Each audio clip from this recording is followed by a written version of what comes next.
Hi everybody, welcome to yet another episode of Debate 'Em All. I have broke my streak. I really apologize. So this episode was meant to go up last Thursday, and really quickly, I just want to say thank you to everybody that asked for it.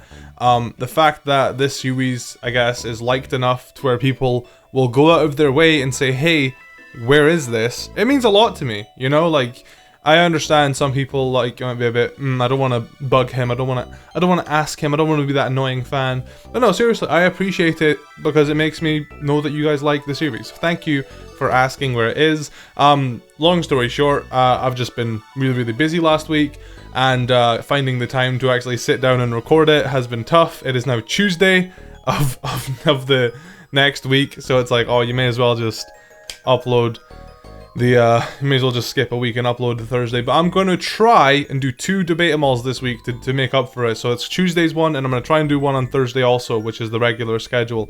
And then we'll go back to the normal every Thursday schedule. Anyways, thank you so much for the support in the series, as always. Thank you so much for being patient with me. I really appreciate you guys. If you want to go ahead and show support, drop a like on the series. And without further ado, let's get into the first hot take. If people don't like the Pokemon, they should consider looking into its origin. This makes me appreciate them more. I'm not trying to tell you what to do though. 100%, yeah. Starting off Debate 'Em All with an agree, obviously. That's how great I am. But no, yeah, for sure. I know Celesteela. I can't tell you its origin off the top of my head, but I know it's got like a whole backstory behind it, and you know, and it looks like the way it does for a reason. And after watching the Pokemon anime and seeing, you know, the episode with Celesteela, I really like Celesteela now. You know, I didn't really care for it much before, but it's definitely one of the better Ultra Beasts in my eyes. Alongside Xurkitree, absolutely love him. But yeah, that's definitely a hot tip. I know if you don't like a Pokemon, you won't. It's like, why would I waste time looking into it? But it can definitely help you appreciate, especially like Bronzor and Bronzong. Those guys, really appreciate those guys now because of their origin as well. I can't, like I said, I can't tell you off the top of my head, but I have a general idea of, like, you know, how they came to be. And it's just the design, I guess, and the inspiration for some of these Pokemon is just insane. And like, I just have so much respect for the Pokemon company, because some of the Pokemon that they come up with and like the origins and stuff, it's absolutely nuts. Hot take, Callum is the best Pokemon YouTuber there is. Why, thank you. Hot take, Game Freak sometimes sucks at nerfing stuff.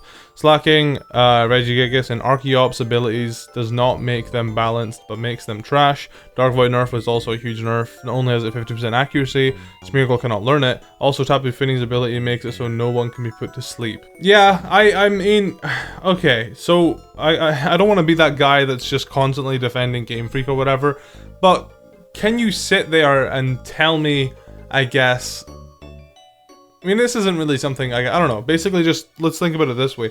Can you sit there and tell me that it would be easy to balance a game like Pokemon? Because you mess with one thing, and then everything else gets messed with, and then you kind of have to take into account all those other things you just messed with, and it's, I imagine it's not, you know, it's, yeah, the Dark Void nerf was overkill, for sure. It should have definitely just been one or the other. But when it comes to like the Regigigas, Slacking, and Archeops, I imagine on paper they probably didn't think it looked that bad. And I mean, I'm sure they have teams to test the game, but they can't obviously test it to the extent of millions of players like we do. And so, you know, once the game's been out for a while, we realize, oh wait, Slacking kind of just loses to Protect. Oh wait, Archeops is terrible because Choice Scarf users demolish it or whatever. Oh wow, Regigigas is bad because 5 turns is way too many to wait. So yeah, like on paper, I imagine a lot of their balancing and stuff might be on paper, and then like, you know, they do a few tests here and there, see if it works out well, and I don't know, I can't imagine it's easy to balance a game like Pokemon. Like it, and yeah, those are some really extreme examples. Like obviously, for example, they added Mega Rayquaza. I'm sure they added Mega Rayquaza knowing it wasn't balanced. But the thing is, it's not got very great defenses, so it can be beaten. And to be honest, I think genuinely this is why Sword and Shield is doing things the way they are, because I think they are going to try and balance this game well. I wouldn't be surprised if we saw, you know, patch updates like, you know, Smash does, Smash gets updated regularly to fix characters and to nerf things that aren't good. I wouldn't be surprised because of the...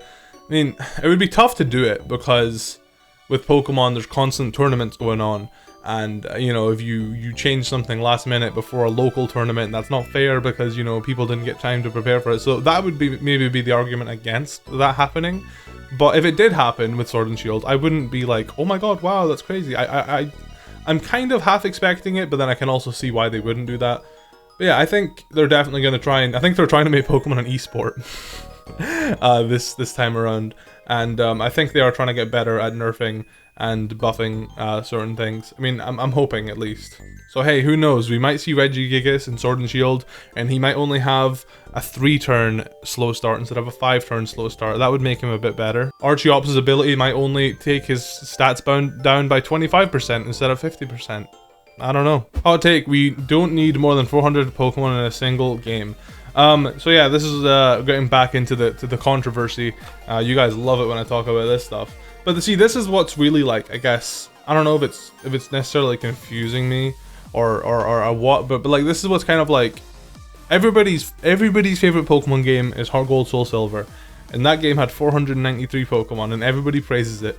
And I understand the whole point of like, well, there wasn't over 493 Pokemon at that point in time. You know, that's why there was only that many Pokemon in that game. But the way I see it is, if you can enjoy a Pokemon game that much with only that many Pokemon, even though there are about 900 Pokemon that exist now, you can still enjoy it if there's only 400 in the new games. The games will still be good. That's how I see it, at least. I like Pokemon Go, but you shouldn't be able to transfer Pokemon from Go to Swish. Shiny Pokemon wouldn't be rarer anymore. Pokemon Go and Let's Go should be on its own. If they do make Let's Go and Pokemon Go its own, I guess, sub thing, then yeah, I totally agree. Do I? I don't know, it's a tough thing to say, because I guess the way I've always seen it is, the shiny is only as rare as, I guess, as rare as you want to interpret it, maybe, I don't know. I mean, to be fair, over the years, they've made shiny Pokemon a lot more common, just in general. Like, look at the Ultra Wilds, like the shiny rates on that area was like, what, 1 in 50, 1 in 60, maybe 1 in 100, like the shiny rates in that area is the highest it's ever been. So you'll find a shiny Swallow, and you know, shiny Swallow is no longer rare, I guess, technically, in that sense. But I think a lot of full odds hunters, what they take on is, like, you know, the shinies only, I guess, the shiny's only as rare as you want it to be. So basically, the origin of the shiny matters. So if you see somebody has a Charmander and then they're like, oh yeah, the origin's from Pokemon Go, then yeah, it's like, okay, cool, that was an easy shiny for you to get, whatever. But if you see somebody with a Charmander and it's from Pokemon Fire Red and Leaf Green, you know that that's a full odd shiny. You know, it's hard to say, because they want Pokemon Go and the main series to cross over so bad, and I think that's a good decision for them. And obviously it sucks that shiny Pokemon might lose their value a bit, but I don't think, I mean, there's so many hacked shiny Pokemon out there anyway. I think shiny Pokemon have, I guess, if they were gonna have lost their value, they would have lost it there. So I don't know, I guess at the end of the day, the shiny Pokemon is only as valuable as you want it to be, or as you see. You know, like somebody with a shiny Pokemon from Pokemon Go, they might just think that's super, they might like, yes, it's super rare. I got this 15 minutes, I got this out of my 15-minute lunch break. I'm so happy, you know, like, that's good for them. If they want to, you know, if they value that shiny, then let them value the shiny. I don't know, I don't think we necessarily have to have like a shiny market of what's rare and what's not. Because if you've got a super rare shiny Pokemon, you're going to be bragging about it anyway. You know, if you've got a shiny female Combi from Diamond and Pearl that you got from, you know, like from Honey Trees, you're not going to not mention that you got it from Diamond and Pearl. And, you know, you're going to be bragging about a rare shiny. People need to start counting megas in the number of Pokemon added to the Gen 6. They took as much work to design as every other Pokemon, but people don't want to count them just because they don't have their own dex number.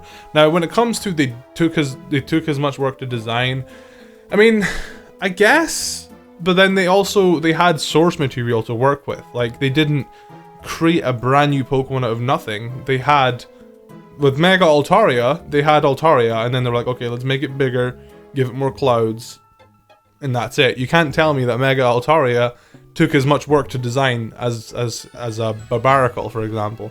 But you know, in that same breath, yeah, they still did take a lot of time to design and model, and they are their own Pokemon. And like they said, including Mega Evolutions and including all these other forms, there are over 1,000, I guess, Pokemon, or 1,000, you know, unique models or whatever for Pokemon, not including the human models either.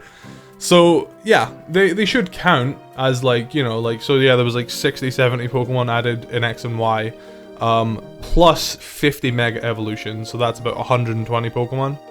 That's quite a lot, but those 50 Mega Evolutions didn't take as much work as the, I mean, I'm sure they still took a very long time to make, don't get me wrong, but I just think designing them wouldn't have taken as long. Mascot Legendary should never share the same type as the starter Pokemon, as that hinders the popularity of the starter of that type. Shout out to my boy Empoleon. Palkia and Dialga kind of screwed him in that matter. I would say I agree, but it's kind of happened so often now. Like, we've got Ho-Oh and Typhlosion. Gen 3, what do we have? We have Kyogre and Swampert. We've got Palkia, Dialga, and Empoleon. Gen 5, we have Reshiram and Emboar. Gen 6, we have... Nope, neither of them. Actually, no, Greninja and Yveltal. Gen 7, we have... what do we have again? So Galio, Lunala. Nope, they're good. I guess we have Bulu and Finny, if you want to be really picky. But they're not the Mascot Legendary. So... yeah, I mean, it's...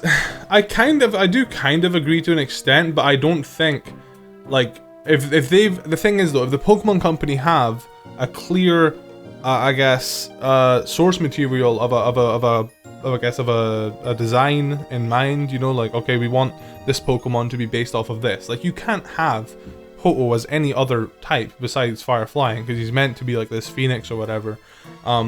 Maybe that's why they made Lugia Psychic Water, because they didn't want it to be a water psychic type or a water flying type to take away from Feraligatr, because Lugia had the leeway of, like, okay, Lugia can be like one of 4 types, you know, let's make it psychic flying. Maybe that's why.